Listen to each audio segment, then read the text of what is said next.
Hey folks, welcome to the DarkHorse podcast. I have the honor today of sitting, there's no such thing as sitting with Bjorn Lomborg, who is the president of the Copenhagen Consensus and the author of the excellent book, Best Things First.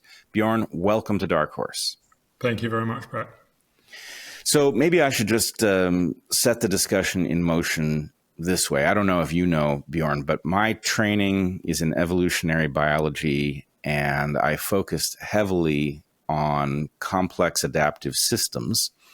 My two favorite principles are probably diminishing returns and opportunity cost. And your book is predicated on the intersection between these two things. And in fact, you can see it in the title. The idea is we can't do everything, as you explore in the introduction to your book, which means that every dollar we spend somewhere, we're not spending anywhere else. So we should probably be hard-headed about deciding how to allocate our efforts so that they give us the highest return on investment. Is that a fair summary? It totally is. I should have had you write the foreword. Well, in any case, it is exactly the way we ought to approach things.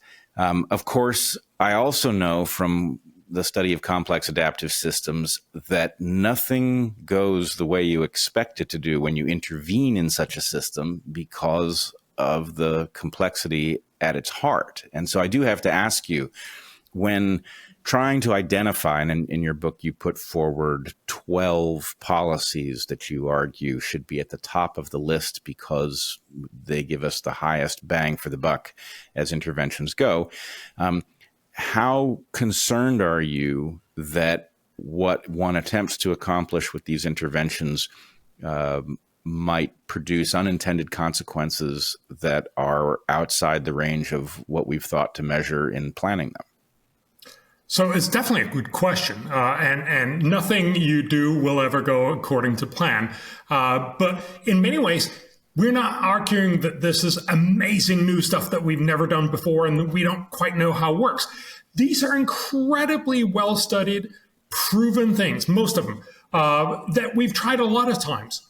And we know that they fail in all kinds of ways. But what we're saying is they're so good that even if they fail at sort of the normal rate, if people are being incompetent at the normal rate, if systems bungle part of the implementation at normal rates, it will still be a fantastic idea.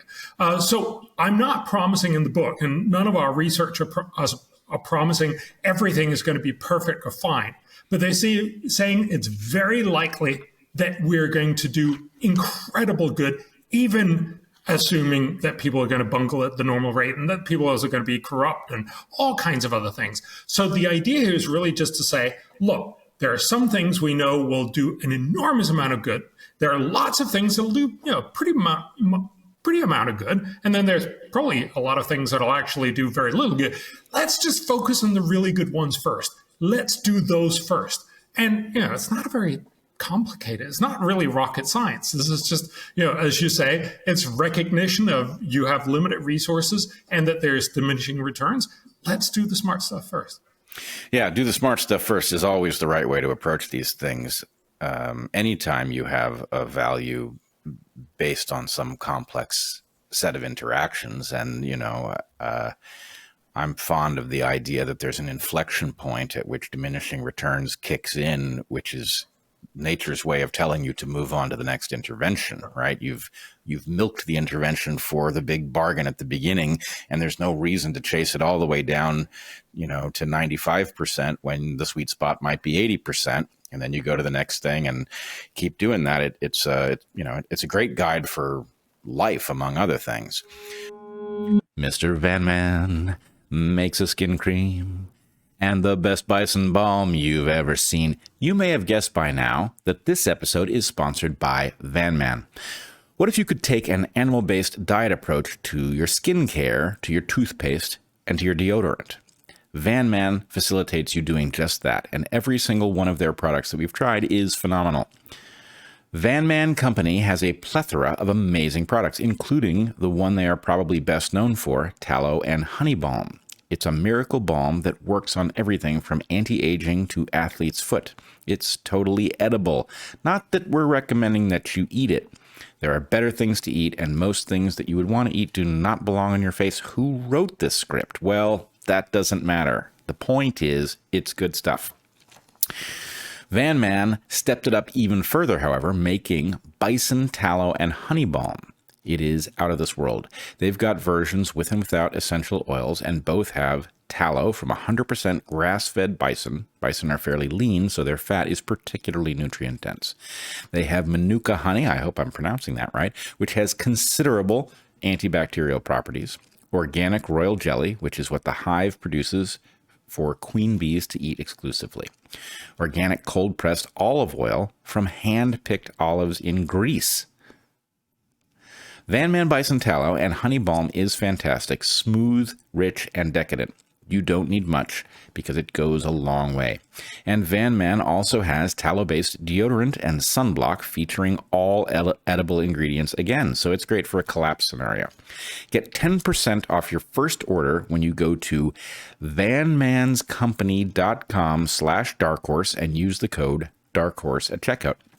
That's VANMANSCOMPANY.com/darkhorse. That said, and I will say, among the many strong points of your book, it is presented in a perfectly straightforward, utterly comprehensible way. You just simply say, here's the policy, here's how we know it works, here's what we expect the effect to be, and here's what we expect it to cost, and therefore we can calculate what the benefit is. But I do worry that in many of these cases, you couldn't possibly measure all of the important consequences. So the fact that there are several things you can measure and that the return on investment may be very high doesn't even mean that the intervention is net positive. It can go the other way. Okay, I'll probably take exception with that. Can I just sort of set the stage a little more?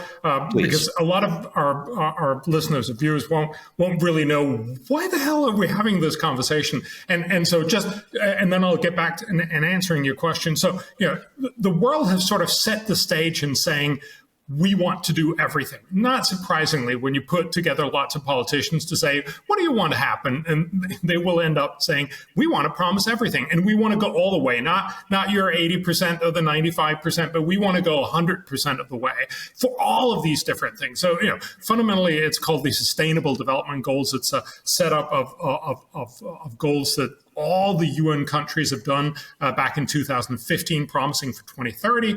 And they basically promised everything. So they promised we're going to fix poverty and hunger, and we're going to get everybody in school, and we're going to get rid of war and climate change and corruption and everything else. So it literally is a very, very long list of all the things that you could possibly imagine. Then quite a few you couldn't. Like, we want to have more organic apples, and we want to have community gardens for handicapped people, and we want to have more knowledge about sustainability and beautiful forests and all kinds of other things. Now, there's nothing in there that you can really disagree with, in a sense. If there was enough money for everything, we should do all of those things.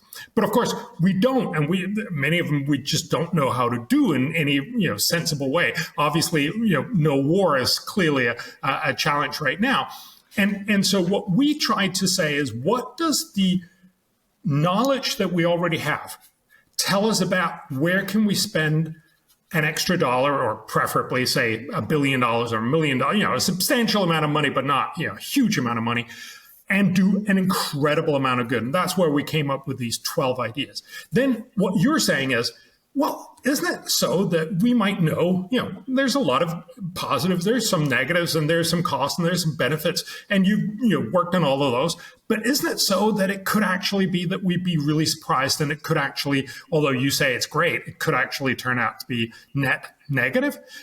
I would be surprised. I mean, look, we're humans, so I can't give you an absolute guarantee. But many of these people of the research who's been working, have spent most of their lives, and there's been a lot of people involved in this, trying to find out what is the cost? What is the benefit? Let me take you one example, fix education. So education is a huge problem in the world.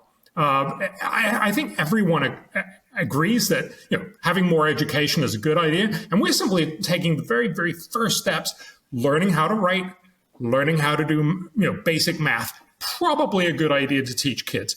And remember, in most of the poor half of the world, and this is almost entirely about the poor half of the world, they are almost all in the school, but very few of them are learning very much. So, there's this wonderful study that tries to sample about 600,000 people and give kids a test. And one of the tests they give them is a reading test. And you have to actually read this. And it says, VJ has a red hat, a yellow shirt, and blue pants.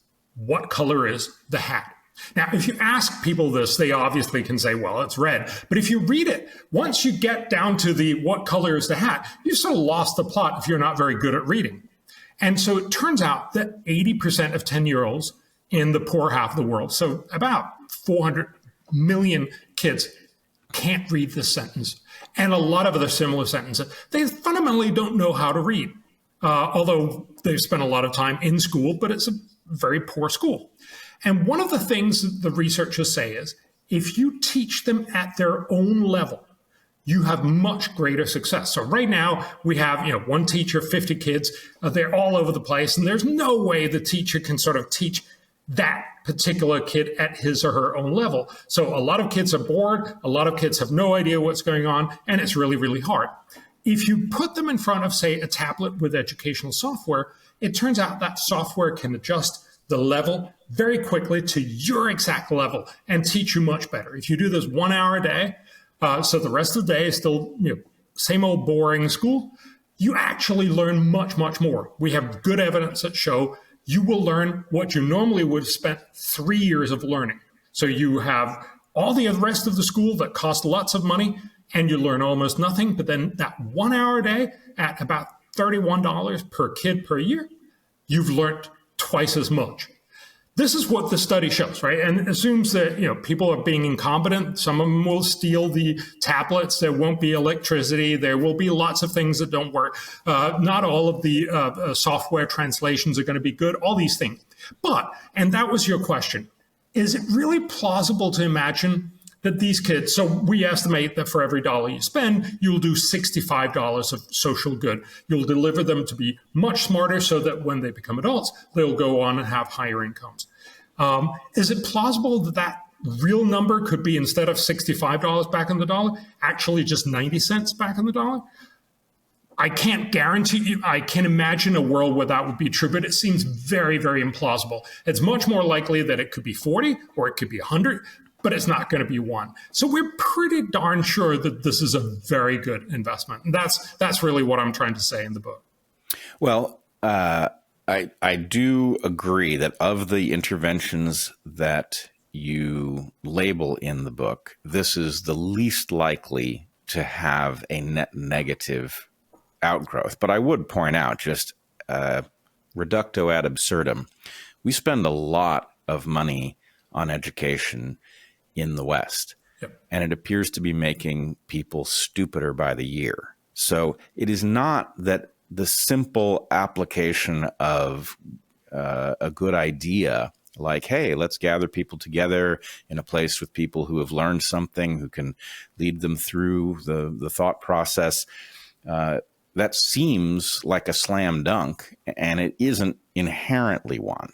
So there's that. And I will also just say, as an educator, I know that the key involves the person at the front of the room understanding you as an individual and tailoring a lesson so that every student can see it. And I definitely recognize the challenge that you outline in the book, which is that you've got a room full of people at vastly different levels, and the person at the front of the room, you point out quite correctly, the person at the front of the room may not be all that far ahead of the lessons that they're teaching, and B, they may not have the skills to address all those different skill levels at once. So in principle, yes, the idea that, software which can detect a level is the right mechanism for dealing with this sounds great.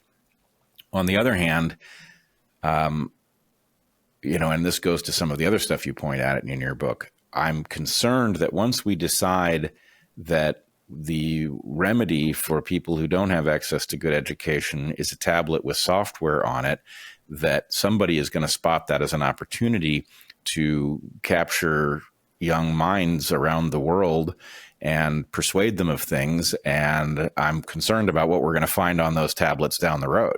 Yeah. And that's a great point.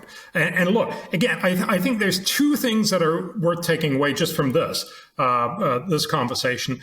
It is that we're just solving a very simple part of the problem. Namely, how do you get from going to school but not actually learning anything to learning how to basically read and basically be able to do some math? That you can do with a tablet 1 hour a day. By the way, the reason why it's 1 hour and not more hours is because that turns out to be much, much harder to get teachers along with, because, not surprisingly, teachers are a little wary that you're going to try to replace them with tablets. And I get that worry. I think it's possibly not totally unreasonable to be concerned about that. And that's why it's 1 hour. That's what we've tested. That works. Now, I'm not saying that we should take our university studies and do the same thing. I don't think we have any data to support that, and it would probably fail spectacularly. Also, you're absolutely right. If you then take this and then say, oh, but now we're going to have state-authorized, education programs on these computers that will try to teach you what's the right way to think about this, that, or the other, all kinds of other problems would occur. Again, we're not solving everything in the world. Actually, we're solving a fairly slim part of the world, but it's just incredibly effective policies. And so, in some sense, I'm happy to say we haven't solved everything. Absolutely not. But we've solved or identified some very, very important things because they're very cheap, they're very effective, and they will do a tremendous amount of good. And that's certainly worth something. Yes. And, again, I don't want people to get the wrong impression. I sort of think my job in any context is to push somebody around so that you can see the strength of their idea, because it does stand up to scrutiny. And you don't pretend to solve these problems. That's one of the great strengths of your presentation, is that you say, here is a place that we have disproportionate return on investment, which is not the same thing as saying, let's make, war on poverty, right? It's a matter of saying, here, if you hold the value of taking people out of poverty at a high level, as most people do, then here would be the way you would approach it to get the biggest bang for your buck. So I please don't take this as hostile to your premise. I'm favorable to your premise for sure. But let's look at something else just to make my point a little bit clearer about what can exist outside of the frame that an academic might measure in order to see what the return on investment was. There is a famous, now largely forgotten chapter from an ecologist named Garrett Hardin, who is the originator of the scientific principle of the tragedy of the commons. He wrote a science paper, I believe, in the 70s. In any case, he famously departed from the world consensus about the proper remedy for hunger around the world. And he said, effectively, you can't solve hunger with food, which, of course, strikes everyone who hears it as madness, because, of course, what other remedy would you apply? But his point was that the net impact of feeding hungry people around the world is more mouths. And in the end, it may, in fact, cause more hunger rather than less hunger. So counterintuitive as that may sound, there's a reason to try to figure out what the impact of a policy is in ways that are extremely challenging to measure. And the same can be said, I think we all want to cure malaria. It's a terrible disease. And it is one that seems quite tractable because it is mosquito borne, because mosquitoes can't get through window screens, through bed netting and all of this. And because there are places in the world where it has been controlled. I mean, malaria used to be a problem in the United States, and it has been eradicated. It was eradicated from the Canal Zone in Panama. It has been eradicated almost entirely from Costa Rica. So it is a tractable problem if one invests resources. But then the question becomes, well, what were the other consequences of the eradication program? So anyway, I've put a lot on the table. I do want you to talk about, you discuss in the book questions of nutrition and hunger, and you also discuss malaria. Maybe you want to put your case on the table? Sure. So on the malaria bit, this is one of the great investments again, and it's simply to get more insecticide-treated bed nets out. So remember, a lot of people have this idea that malaria is a tropical disease, but as you point out, that's just because we've eradicated it most other places. In some sense, it's only almost entirely based in Africa because we fixed it everywhere else. It used to be huge in India. There used to be large parts of India where you couldn't live, say 200-300 years ago, because there was just too much malaria burden.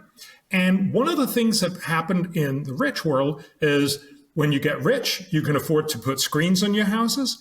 You will typically drain your swamps to build up more agricultural land. And then you'll also have more cattle, more livestock. And the beautiful thing about that is that mosquitoes mostly don't care. They'll bite you, but they'll also bite the cattle. The more cattle you have, the less they'll bite humans. And then the transmission rate declines dramatically. All of these things, along with the fact that once you get sufficiently rich, you will cure yourself and your kids because you can afford the medication, simply means that we've gotten rid of this. We've both gotten rid of it through drastic methods where we've drained the swamps, where we've sprayed insecticides all over large areas, and of course, through all of these things that we just talked about.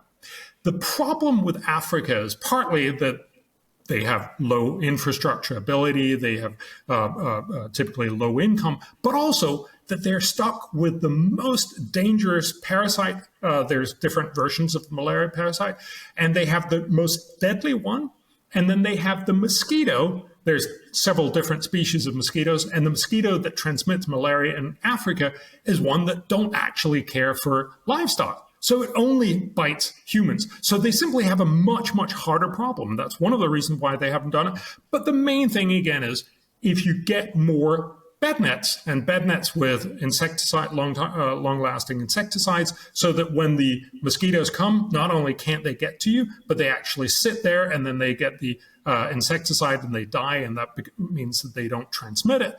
That is the way to basically get rid of a lot of the malaria burden. Again, as you point out, about 600,000 people die each year. I'm not saying let's go down to zero, like a lot of people would say, but we're saying, well, we can get quite a bit away. So what we're finding is that for about $1.1 billion a year, and this is distributing more of these mosquito nets, and not all of them are going to be used, not all of them are going to be used correctly, and so on. But if you do that, you will actually reduce transmission so much that you will save about 200,000 lives. This is a great investment, again, because one of the things that happens when you don't get malaria is that you also grow up to be stronger. You don't have as many problems. So even if you don't die, you are also going to be much stronger if you didn't get repeated malaria. One of the big problems with malaria is actually not that you die, but that you're consistently sick, for say a third of the year because you get bitten over and over again. You don't get resistance.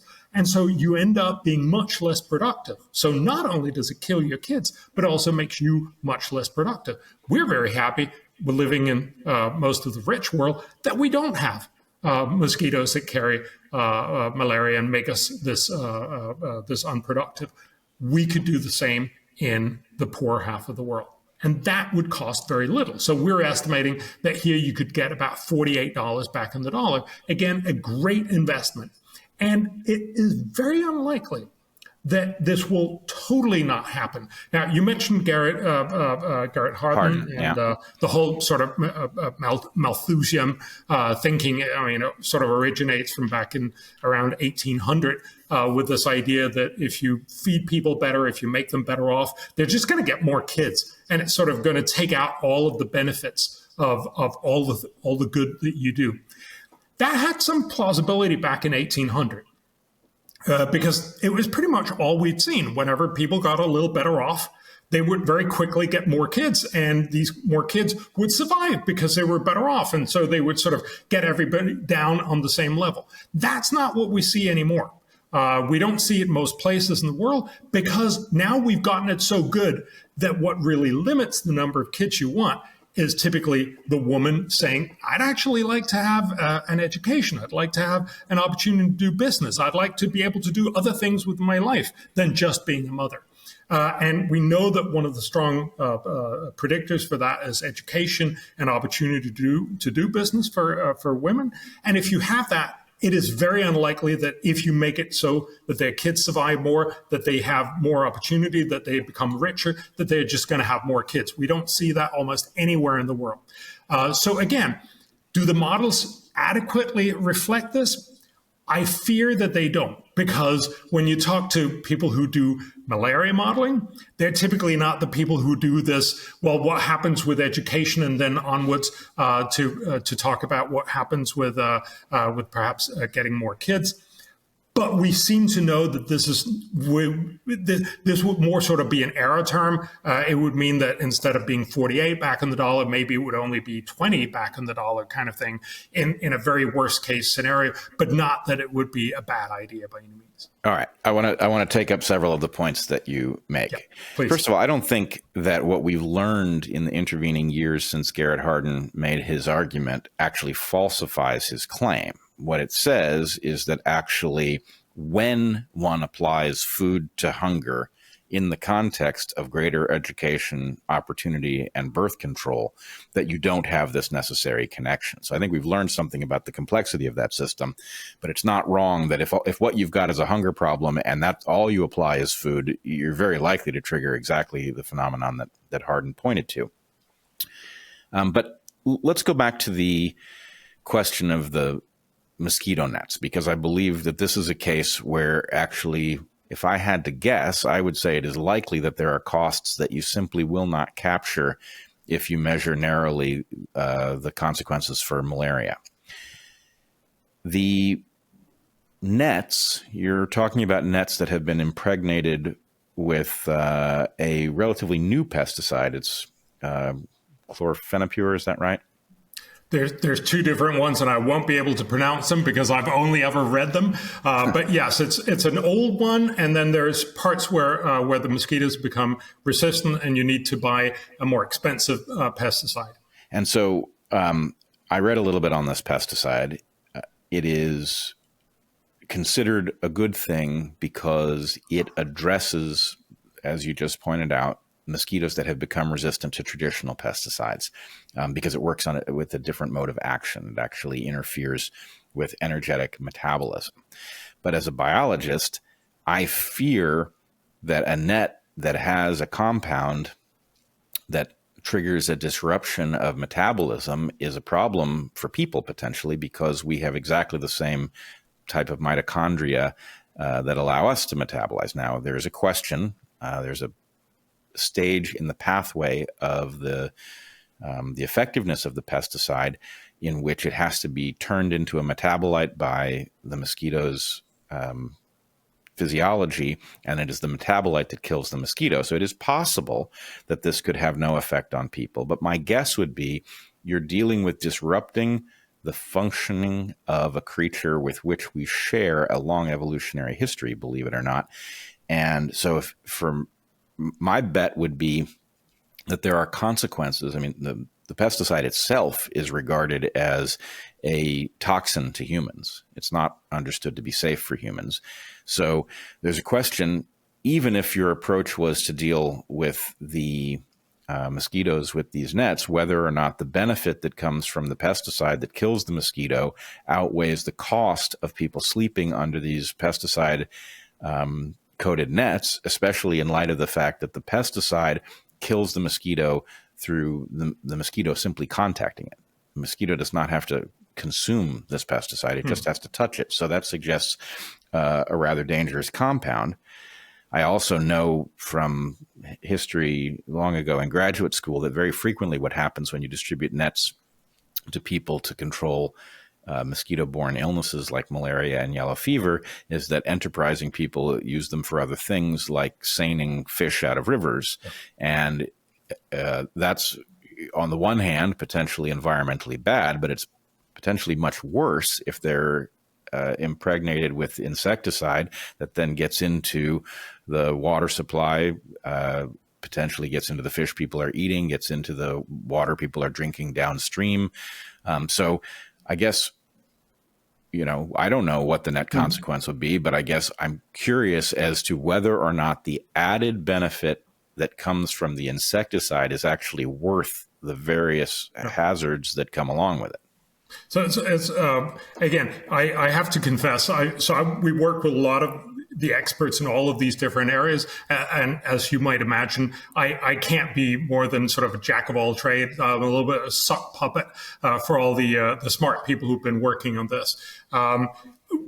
With respect to that, though, I would tend to say that I know that these have been there's been significant environmental assessments of all of these, certainly because these pesticides are also used in rich countries. I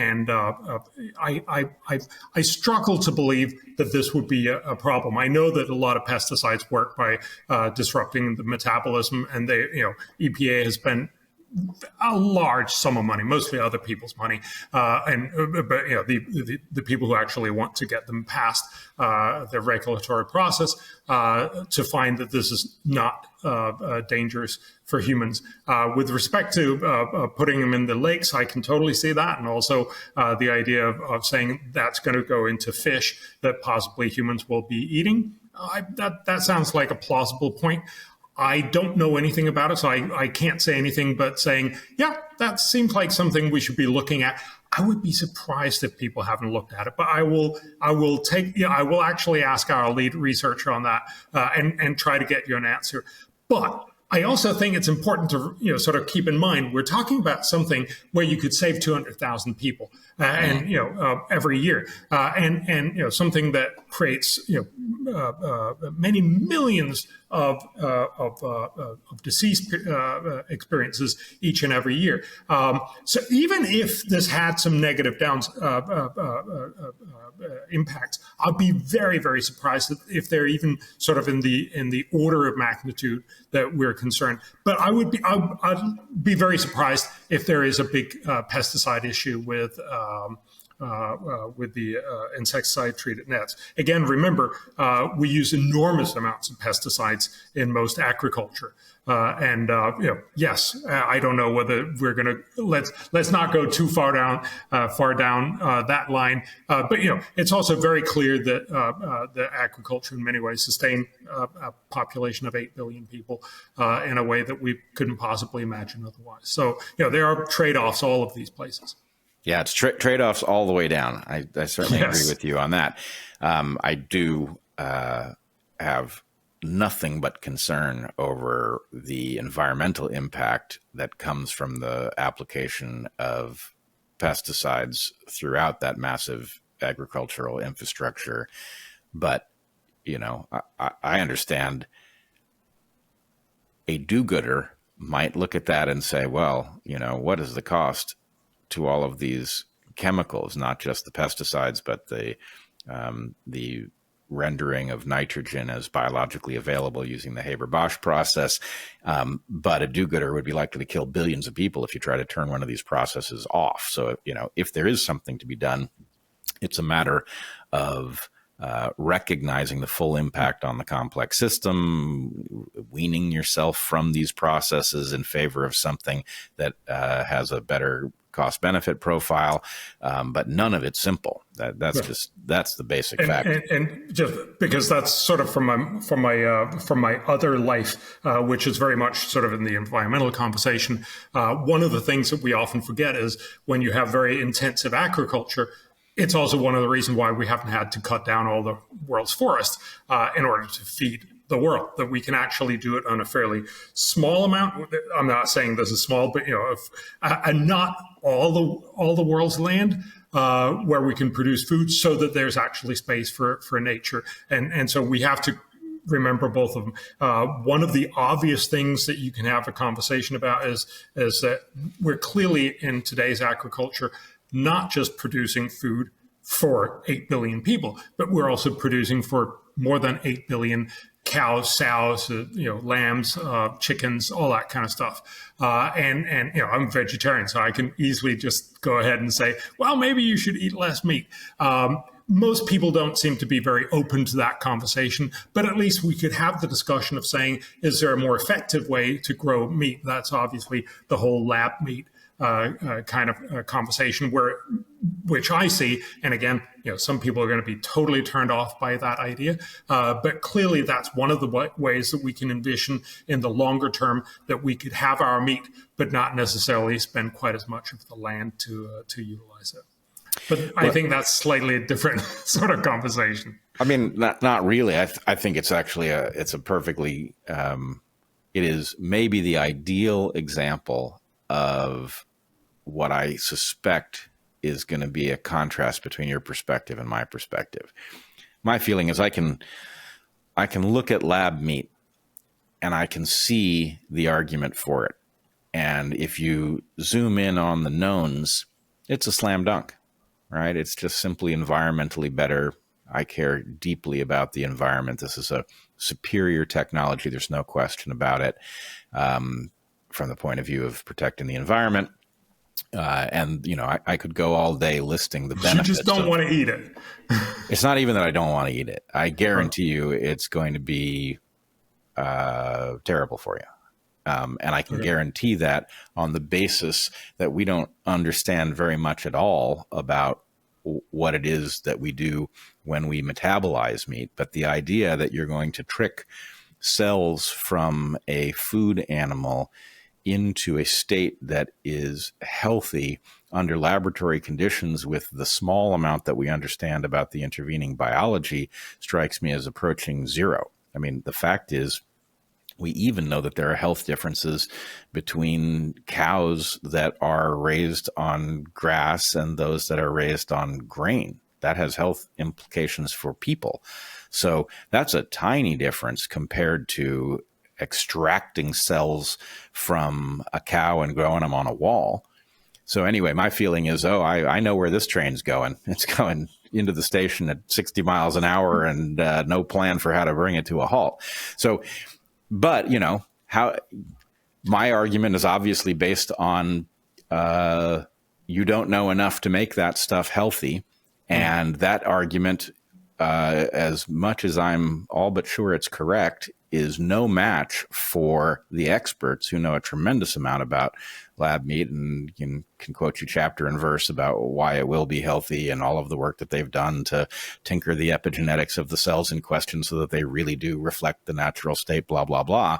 But I'll believe it when I see it, and I'll believe it when it's been going for 25 years and there hasn't been a holy moly, we're making people sick with this stuff scandal. And that's a fair argument. And again, I think this is one of the places. And again, it's not one of the 12 solutions that we're advocating, but this is one of the very many things that potentially could come out and deliver a great good for humanity. But absolutely, we don't know yet, and we certainly want to see the evidence rather than just this could be fun if it worked.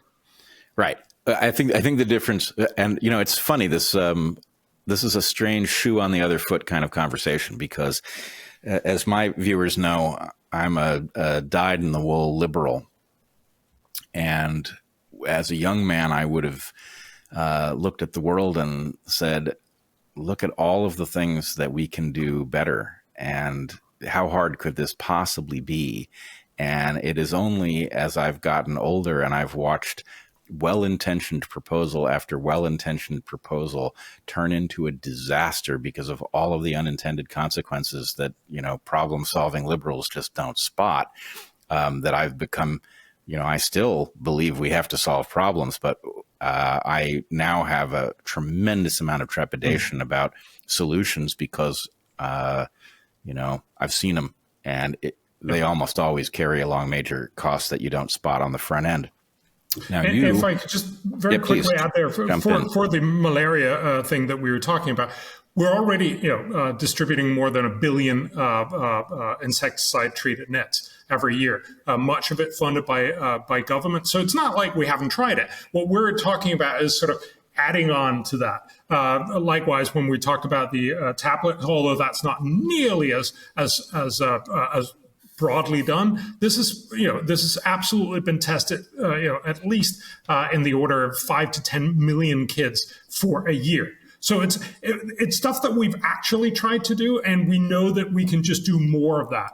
But lab-grown meat and lots of other ideas. This is something Bill Gates have tasted it, right, and a few other people, and very, very expensively, right. So the idea here is this is a totally different category. What I'm arguing for are these things that we have tested, that we know work.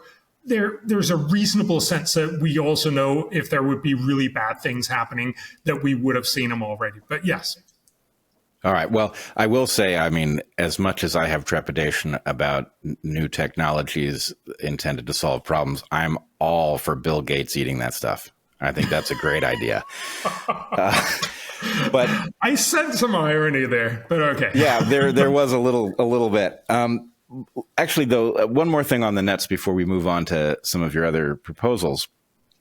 My real question with the nets is, in terms of the benefit of preventing malaria, how much is lost if the pesticide is not on the nets? And there will be some, because a mosquito that lands on a net and then dies doesn't go on to bite somebody who's walking around. So that, you're using the fact that the mosquitoes will be attracted to the sleeping person to get them in contact with the pesticide. So it's not that I would expect that cost to be nothing, but from the point of view of keeping people from getting bitten in their sleep, the net is perfectly sufficient on its own. So what I'd love to know, and I don't expect you to have the answer at your fingertips, but what I'd love to know is the sweet spot a net that isn't impregnated with pesticide? Yes. And again, I don't know the answer. You were absolutely right. But I understand the sort of setup. So the problem is the mosquito has to bite someone who has malaria. And then it has to go over, it has to sort of ruminate this for a couple of weeks. And then the parasite is ready to be transmitted onto another person, has to go bite another person. So this is why if they bite a lot of animals, it gets a lot harder. They just don't get to get rid of it. If they die within that 2-week period, it doesn't ever transmit. But if you bite a lot of people, you will very likely end up transmitting it.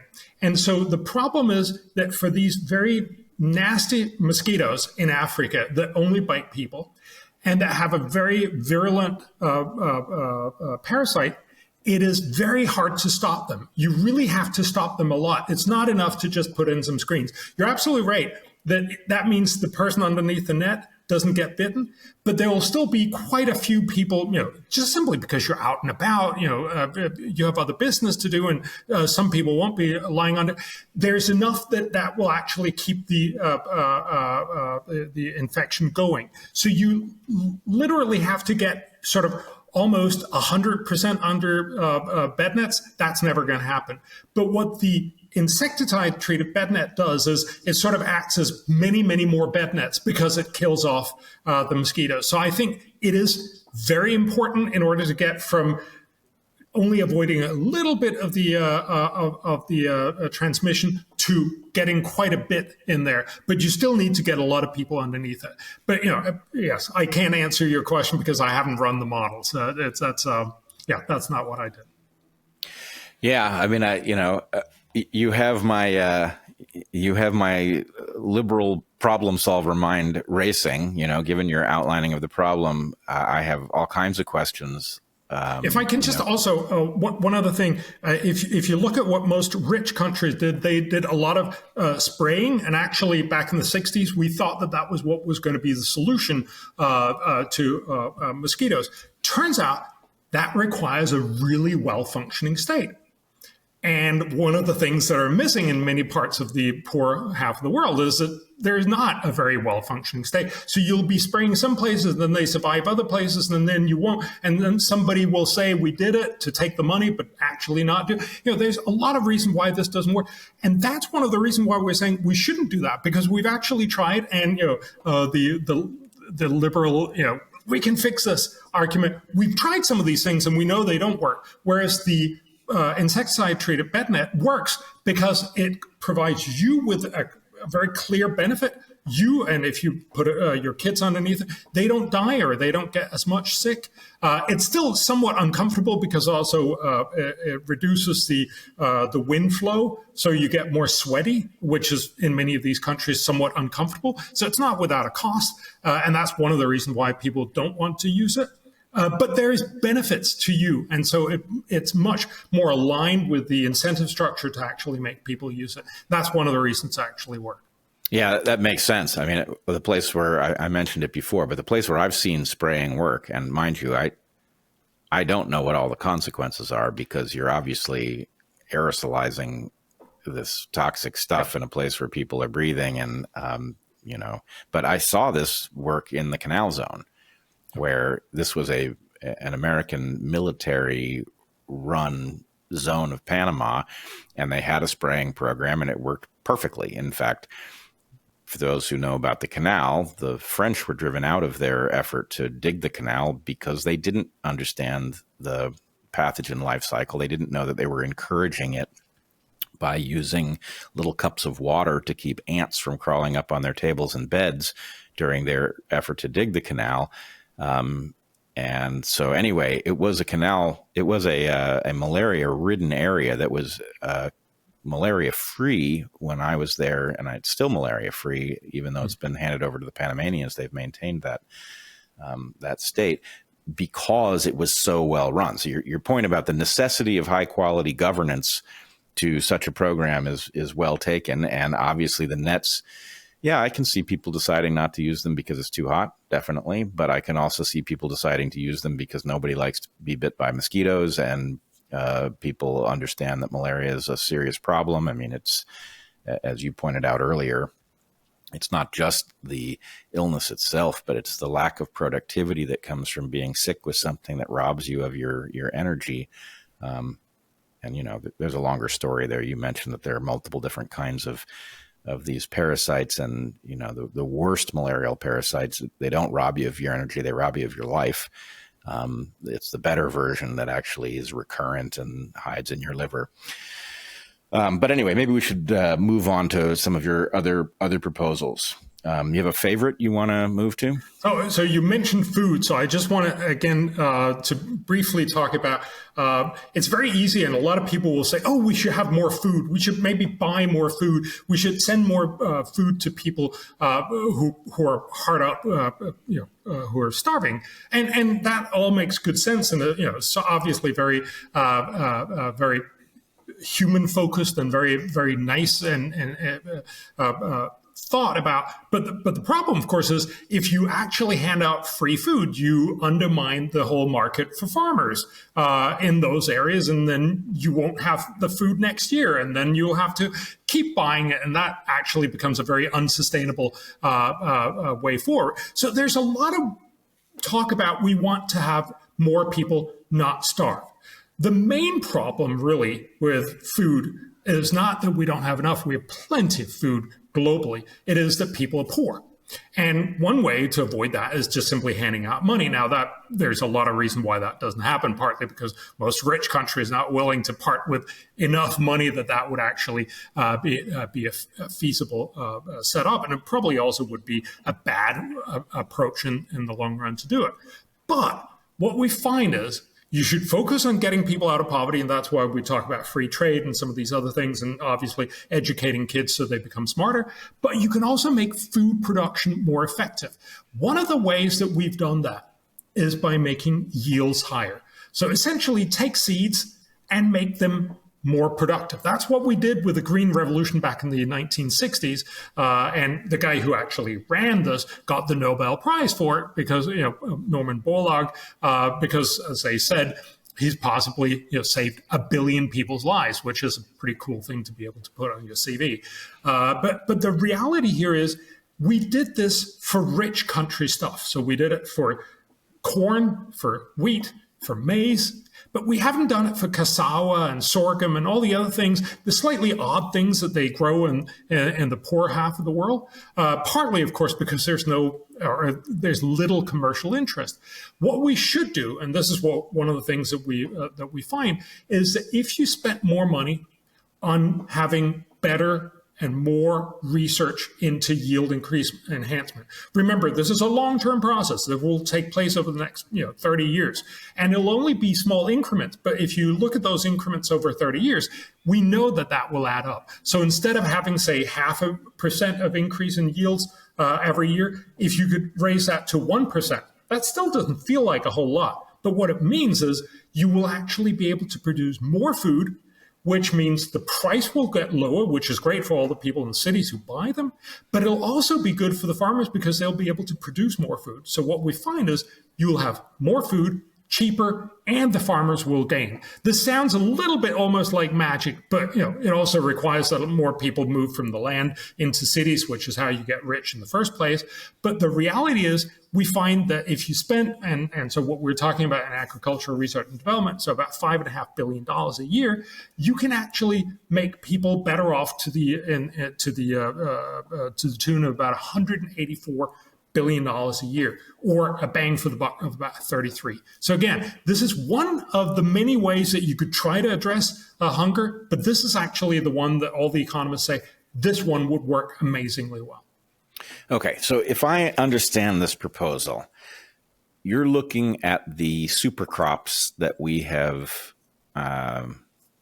engineered in the first world, and saying that there's a lost opportunity in the fact that the things that people typically grow in the developing world haven't been turbocharged in the same way, that we can get bigger yields for the same effort. But I'm concerned about this because let's say that you took manioc and you engineered it so you get greater yields.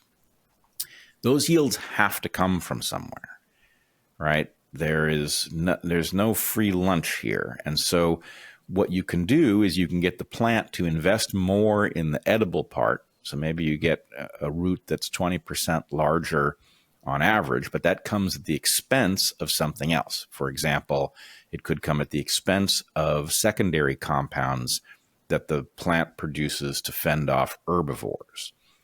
So how can you do that? Well, you could do it by efficiently using a pesticide to substitute. In other words, if you can free the plant, or you could even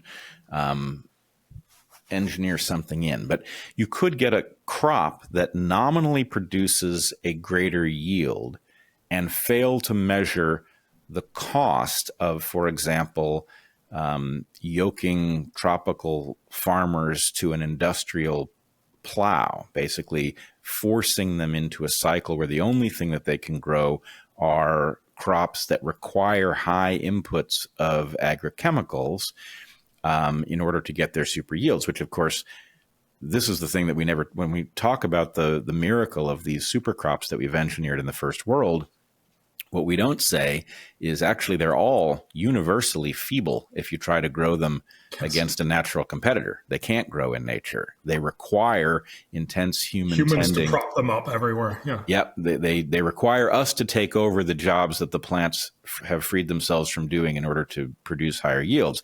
And so, again, not a slam dunk to me that actually ends up causing a net benefit, though, and I think this is increasingly my concern across all such proposals, is you could get a concentrated benefit at a diffuse cost. And until you can measure the entire diffuse cost, you really don't know how far ahead you're coming, or even if you're coming out behind. Yeah. So I hear your points, and just to give one sort of sense of this, there are some things where you would just need a lot more input, like fertilizers or pesticides. But a lot of it is also just simply the plants are obviously not designed for you to eat them primarily. They're designed to grow so that they will propagate themselves. And one of the things that the first Green Revolution did was they simply took these very long stalks and make them half as long. Right. That was the incredible breakthrough. And since nobody wants stalks, I mean, we don't care about stalks. It meant that the plant would have to invest less in stalks, so more in the the fruit, the stuff that that's not the right word, but the grains or whatever, and they could actually bear them better. They wouldn't blow over as easily because they were shorter. This was just simply sort of moving its production from one set of parameters to another set. That seems very unlikely to, and certainly when we look at it, we haven't seen evidence of this, meaning that suddenly they became much less nutritious or anything. It just simply meant that we could move it towards another equilibrium where we said, this will actually give more of what we would like. And of course, that means that the propagation means that they will actually be much more successful if they're short rather than long. So there are ways that you can do this. And again, one of the things that we're advocating is not to say, let's make these products so that you can only grow them if you use this particular registered pesticide, and you also need to put in lots of fertilizer, because that turns out to be really hard and difficult, and that will probably come later on in many of these poorer countries, because that's what we've done in the rich world, and there's probably good reason for why that would be a good idea for them to do in the poor half of the world. But what we're talking about now is just simply make sure that you get these yams or maniocs or whatever that actually grow more of the stuff you want and a little less of the stuff that is not needed. And that seems at least plausible that you could do this in some parts of the way. Again, remember, the maniocs have become more productive over the last 20 and 40 years.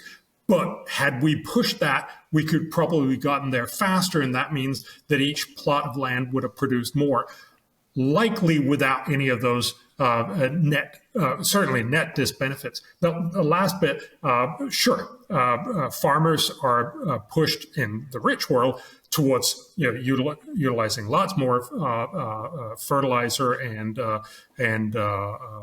pesticides, but it's not like you could just choose not to. Of course, you would not be very productive, and you wouldn't be able to sustain yourself in the economy. You wouldn't be able to produce the same amount and provide it at that price. But this is exactly why we are in a civilization where you and I and pretty much everyone who will be listening to this podcast are not working in agriculture, because we're talking about 1 or 2%. It's an amazing world where 1 or 2% are producing pretty much everything everyone lives off of, so that we're free to sit here and have a conversation on a podcast. How amazing is that? I mean, there are some concerns here, and yes, I get the point of saying there's an abundance and superabundance of nitrogen, those kinds of concerns. Those are real concerns, and I think we address them in some way by also making sure we have regulation in place for that.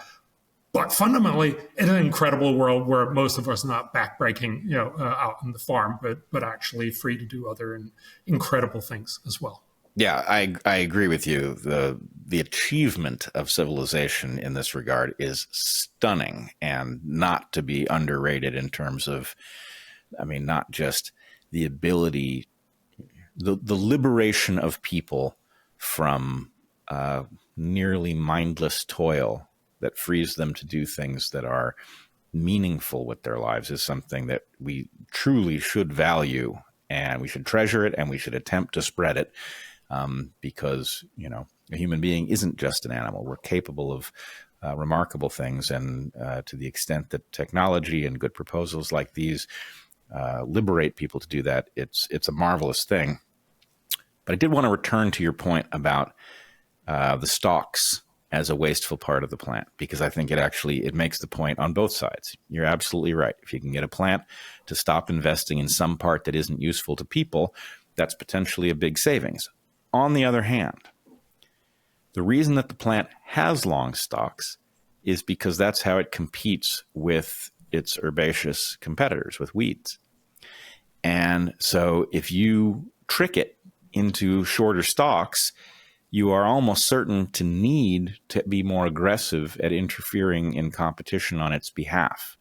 And maybe there are clever ways to do that that don't require herbicides, for example, but I would bet substantially in favor of the idea that super crops that have been made super because they have shorter stalks are needier in terms of protection from herbaceous competitors, and that protection often comes in a chemical form, even if the connection is not a direct one.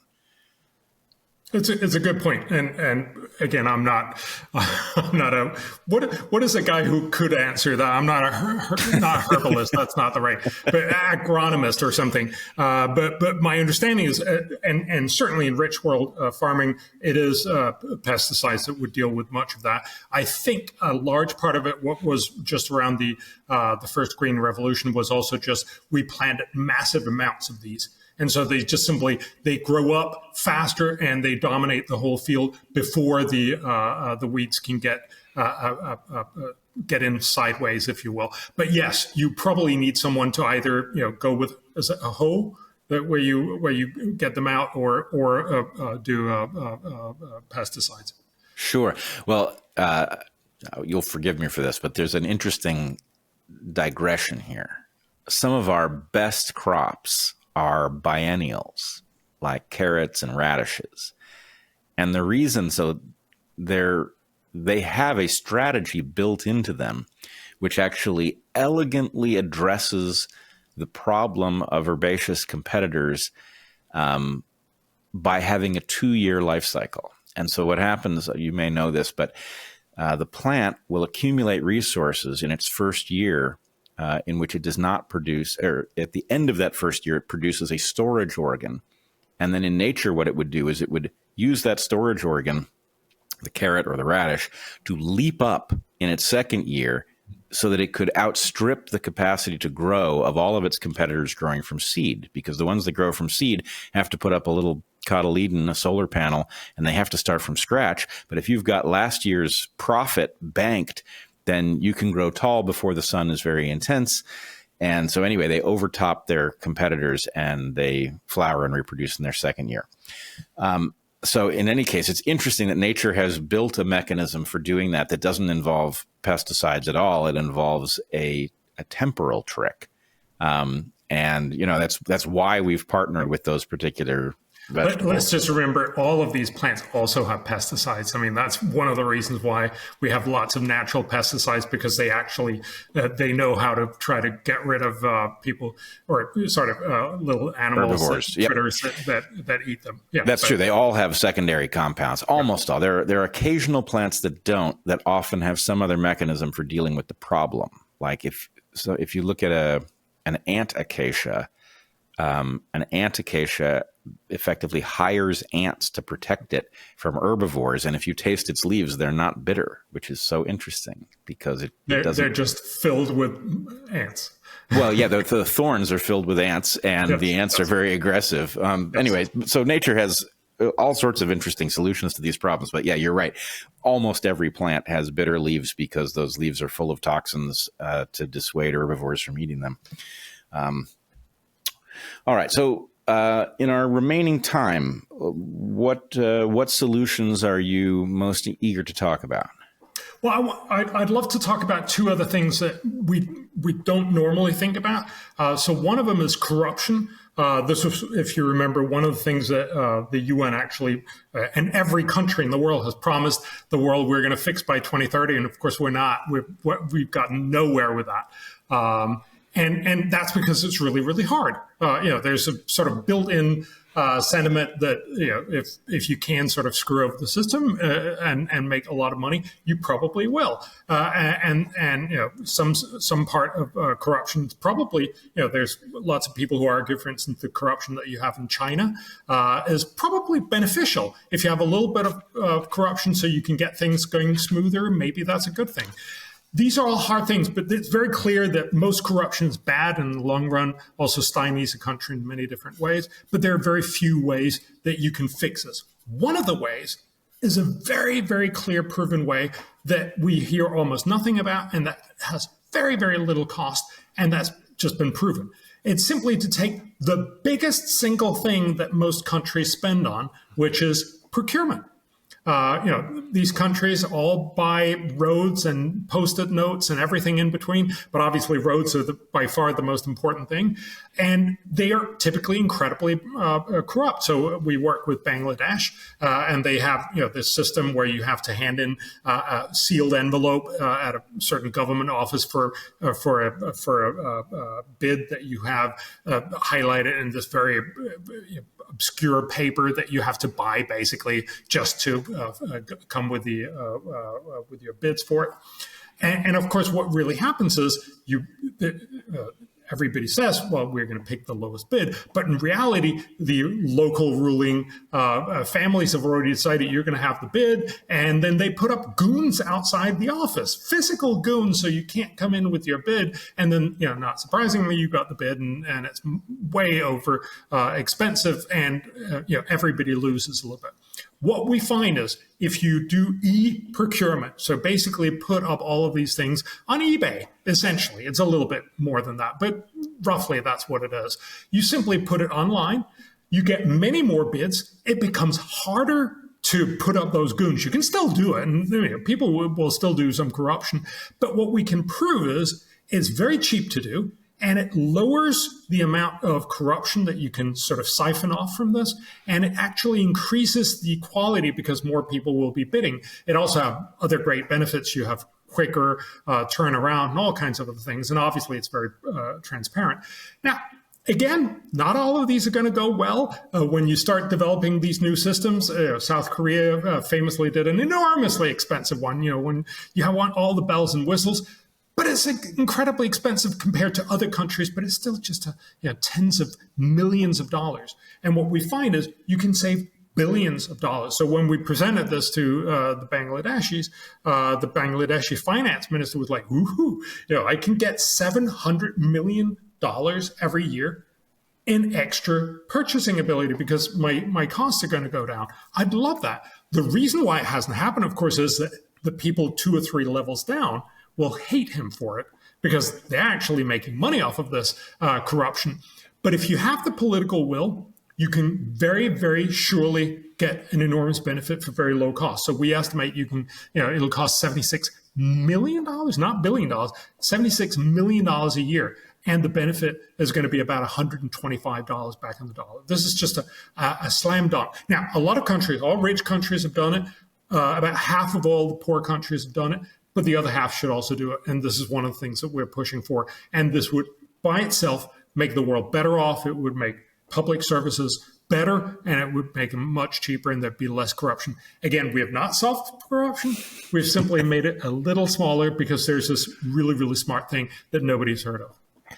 Well, I love this idea, and I also find it a little implausible because I have been focused on the problem of corruption for decades. And on the one hand, I can see exactly why this should work. To the extent that it will work, I know the corruptors aren't going to like it very much, and they have a tremendous amount of power for reasons that should be obvious. But I could also see it happening, but let's look at, for example, we have a terrible corruption problem in science where funders with a stake end up corrupting journals, they corrupt scientists, they corrupt the whole system. And the way to end this is to make sure that people declare their conflicts of interest in their papers, which they now are required to do. And I can't say that I've watched the world get less corrupt as a result of it. It should work, but somehow the corruption is so endemic that either the declarations are incomplete and they end up punishing people who are honest about it and rewarding people who are dishonest, or nobody cares about them because they're so busy reading abstracts and titles. So anyway, my question is, if I model this, I love the solution because, once the thing is electronic, then it doesn't matter if they're goons posted at the door because it's not coming through the door. That's great. But do I actually see the world become less corrupt, or do I watch the corruption somehow slide through the cracks like water and take up a new form that one doesn't see coming. And I realize that could sound cynical, like I think the problem is unsolvable, which I don't. But I do think anything that is high leverage against the corruptors is, like trying to dam a river with a stone. Yeah. So yes, we have actually done this. So in Bangladesh, one of our researchers actually put 4% of Bangladesh budget online in a pre-trial. And so, obviously you couldn't do it it wasn't a randomized controlled trial because you can't do that with these kinds of things. But he could actually take these 4%. That's a pretty large amount of money. And we could simply see the average price fell. You could simply see there were more people bidding, and they were typically giving cheaper bids compared to the 96. Actually, not all of it. You can't put all things online. Obviously, you can't do this for military things, and there's other things that you just can't do. But for all the rest of the normal stuff, you could just simply see this difference. And we've done this in a lot of different countries. Not all of them have done it so very spectacular. More of it is sort of where you just use models to emphasize it. And I totally get your point of saying, well, but the guy who is corrupt, he's going to be really, really annoyed. But the beauty, of course, of this, and this is true in many different ways, when you put up an incentive structure that just makes it harder to be corrupt, you will try to be corrupt where you can, but some of those places it's just not going to pay off anymore. And so you'll have to bring home smaller pearl necklaces for your wife. That's just, the nature of the world. That just sucks, but there you are, kind of thing. So I think it really just is one of those places where you suck out some of the opportunity to be corrupt. And that's why this works, and why a lot of other things don't. Like declarations we're going to be more strong against corruption, because you can totally see how that's not going to work, because the corruptors of course will write all the right words and then still be corrupt, and it's not actually going to cost them very much. Yeah. The other one I just want to briefly mention, you asked me for two things, is chronic diseases. We've talked a lot about, and we also talk about, not just malaria, but also tuberculosis. There's been a lot of focus on these communicable diseases, and obviously that's what's been killing a lot of people, especially in the poor world. But increasingly, almost everyone have stopped dying from infectious diseases. Now we're dying from chronic diseases. Now, there are two main chronic diseases, cancer and heart disease. Let me call it heart disease. It's not really cardiovascular disease, but that's just such a long word. And cancer kills about a quarter of everyone. Heart disease about a third of everyone. And then everything else is diabetes and Alzheimer's and all these other things. Cancer is really hard to do something about. So we should still do a lot when you're in the rich world, because we're doing a lot about everything. But it's not where you should start first. But it turns out that heart disease has this incredibly simple solution. The single biggest risk factor in the world is high blood pressure. So the World Health Organization estimates that kills 11 million people. So 17% of all death in the world comes from high blood pressure. And we have very, very cheap medications to deal with that. I don't know if you're on it. Most elderly people are on it. I am on it. But it turns out that this is just something where you can give people a very, very cheap pill, and you can get them to have lower blood pressure. So we estimate, if you do this, you need to have some oversight over this. You need to actually make people aware of this. Most people in the poor world don't know that they have high blood pressure. And once they know, you also need to make sure you don't just pop all these pills, but you actually get it in a controlled setting. But if you do this at very low cost, it will cost a couple of dollars to screen people, and then you also need to keep them fed with the pills. We estimate that for about $1.7 billion a year, you can save about 1 million people's lives. Now, remember, these are going to be old people's lives. So they're only there is an inverted commas, they're only going to survive another 6 years. We don't know how to make people immortal, but that's 6 years that you will actually live in higher life quality and not be dead. That's something that most people would take with and be pretty pleased about. And that is, again, one of those places where we estimate for every dollar spent, you'll do $16 worth of good. A very, very good investment, and one of the things that we should be concerned about. And I can see that you want to. You can see that, yeah. You probably saw my blood pressure go up at the mention of these inexpensive drugs. Yeah, my problem is I now know way more about pharma than I would like to know, and I have at great expense come to the following, in retrospect, obvious conclusion, which is it is extremely difficult to improve a human being's health with an intervention if the person is healthy to begin with. And pharma has convinced us that this is not the case. It has all sorts of stuff that it has arranged for us to stand in exactly the right place to imagine that something is a marvelous intervention that will bring us more life. And inevitably, in the end, we discover that actually there was just something we weren't paying attention to, where there was a hidden downside, and that the people we thought we were saving suffered some other consequence. So I am not a believer that this is, even if it is accurate, that by lowering blood pressure, we can actually tack on 6 years to lives of people. Even if that were accurate, which I doubt, there's an obvious rejoinder, which is there is some reason that people have this malady to begin with. Evolution has designed us very well for an environment we no longer live in.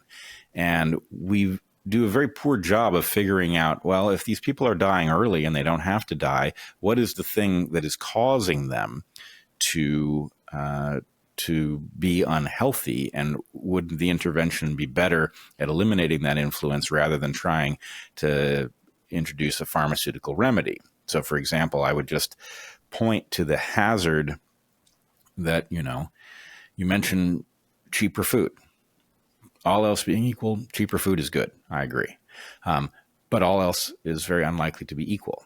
And trade-offs being what they are, when you alter a plant in order to get a higher yield, you are sacrificing other values. It may be that the number of nutrients in the plant goes down in order to increase the calorie, the weight, the calorie count, the starches, whatever it might be.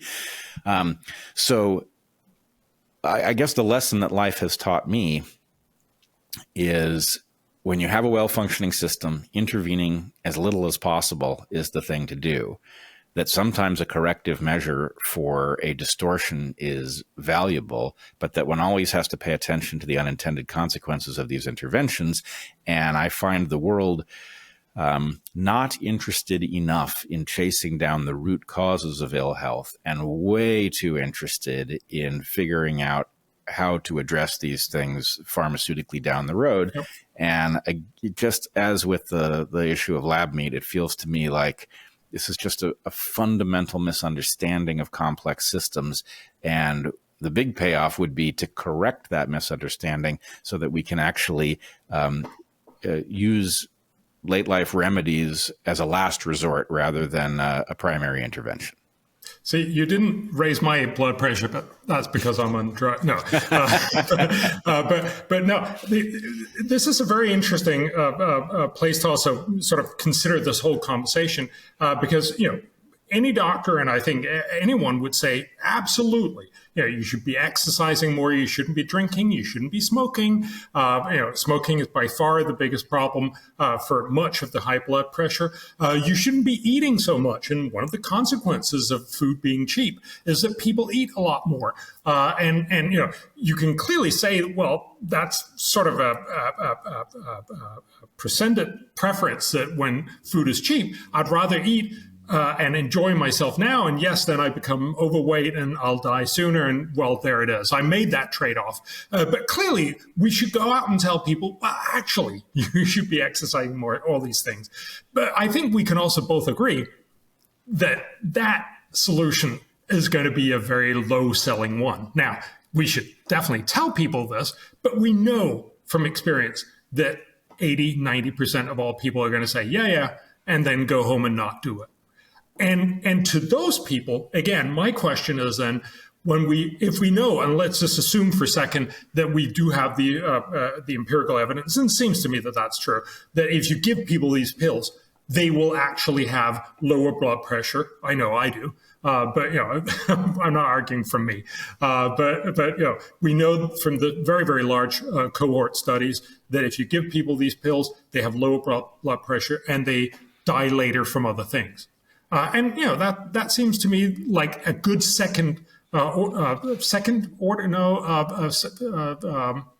not first best, but second best solution. So I totally get your point, but I think also in this world where you recognize that a lot of things just won't work, I think you also sort of innately would recognize these are all very well-intentioned, but they're not actually going to work for most people. And so for most people, we should probably just say, a little bit like, well, we should actually just be allowed to do whatever we want on the roads and, just be careful out there. But we know that most people are not going to do that. And that's why we have dividers and, you have to drive on the right side of the road and you can't drive more than this, all kinds of rules, just simply because we know that that's the only way you can, get good outcomes in large societies. I agree with you. If the outcomes are what we think they are, and COVID has been a painful lesson. Even those of us who thought we understood the degree of pharma's corruption of science got schooled at how deep that corruption goes. So I'm just concerned anytime I'm told, hey, there's a pill and it has this great advantage and minimal downsides, I want to know what it is that I don't know. And that's a very good sort of intuition, I think. But it also seems reasonable to say, given that we have medication that has fixed tuberculosis, that we have medication that's fixed malaria, we have medication that's fixed a lot of, certainly a lot of the vaccines that we give our young kids that fix, measles and all these, terrible diseases, that we have a lot of things that actually have fixed a lot of stuff and made us live a lot longer. One of the things I'm a little worried about when you also mentioned that, our evolutionary tendency. Well, our evolutionary tendency was that most of us wouldn't survive, for very long. Some of us would get pretty old, but I would imagine that not very many got to be 50 or certainly 70 in prehistoric times, and so in that sense we're stuck in this situation that if we want to be able to live that long, we probably have to fix some of the things that haven't gotten an evolutionary solution, because we never really got to have any strong pressure that far down the road. And again, what I'm presenting is simply, these are very simple things. So the blood pressure pills, not terribly complicated stuff, and very, very large efficacy studies. Unlike, for instance, I totally agree with you that there was a lot of policy failures around COVID. I think much more that we were just unwilling to have a conversation about. Just like everything else, there are costs and benefits, and there were benefits to COVID vaccinations, but there were also costs. There were benefits to COVID regulations, but there were also costs, and we just didn't seem to have that conversation. And there, understandably, we only had a couple of years of data, but here we have much longer data series, and we kind of know that these are things that reasonably work. And again, going back to what we started off this conversation on, these are just simply, sort of the very simple, incredibly effective things that I'm trying to pitch for. Well, it would have to be a conversation for another time. I started out believing that the COVID interventions were not well designed. I ended up believing that they were the inverse of what we should have done in every case. So how you get to the inverse is a story in and of itself. But nonetheless, I do agree with you that the right thing to do is to look for leverage points. And your point is absolutely correct. We have largely, in the first world, we have largely dispensed with infectious disease as a killer, right? We've been particularly effective with bacteriological diseases. People don't get gangrene, these sorts of things that used to be extremely devastating. So I'm not disagreeing that solutions are possible, and that we should be looking for them. I guess I'm lamenting the likelihood of finding good solutions in a system as corrupt as ours has become, because it likes to pretend that things are solutions which actually aren't. But nonetheless, it's quite clear that you are dedicated to having those difficult conversations and to figuring out what the net impacts are. And in fact, that is really the thesis of your book. Whatever the net impacts are, we should not pretend otherwise, and we should deploy our resources in the optimal way, because if we spend it poorly, we do less good than we might. Yeah. If I could just end up, because I actually do that on the back of my book. So the whole, these 12 policies, so that's, tuberculosis, maternal and newborn health, it's malaria, nutrition, chronic disease, childhood immunization, education, as we talked about, agricultural research and development, e-procurement, land tenure, security, another thing we didn't get to talk about, trade and skilled migration. If we do all of these things, it'll cost us $35 billion a year. So not nothing, but a very small amount of money compared to most other things that we're talking about. It's pretty close to nothing, actually. It really, that's it's not nothing for me, and I'm pretty sure it's not nothing for you. If you had to pay it, you'd feel it, but globally speaking, that is nothing. Yes. Oh, absolutely.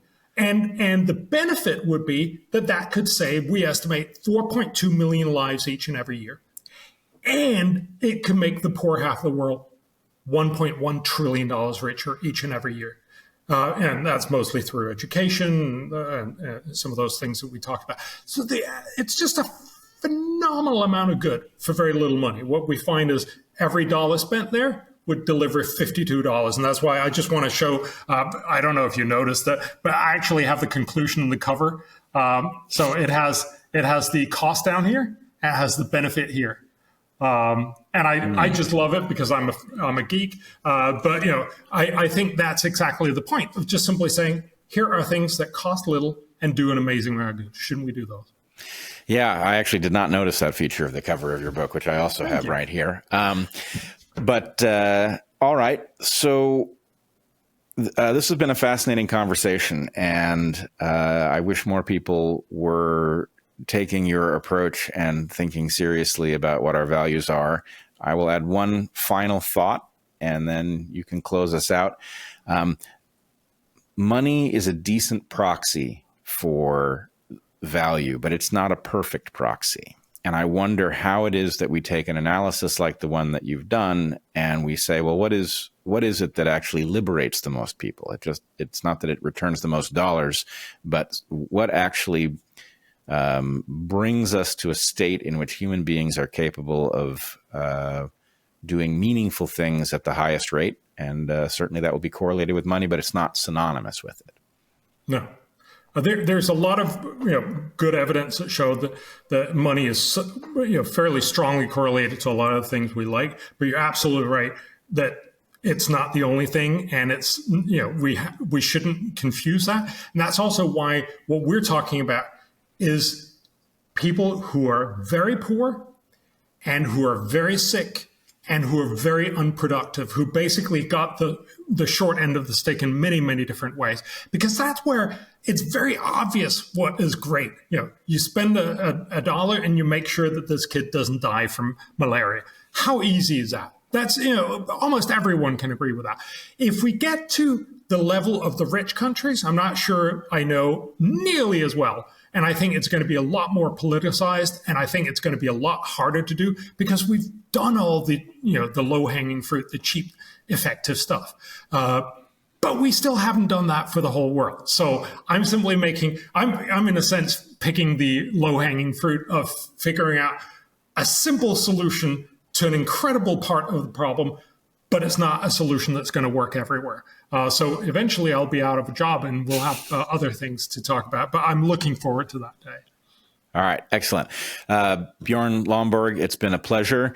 Your book is Best Things First, And anyway, good luck with your work, and I look forward to future conversations. Thank you so much.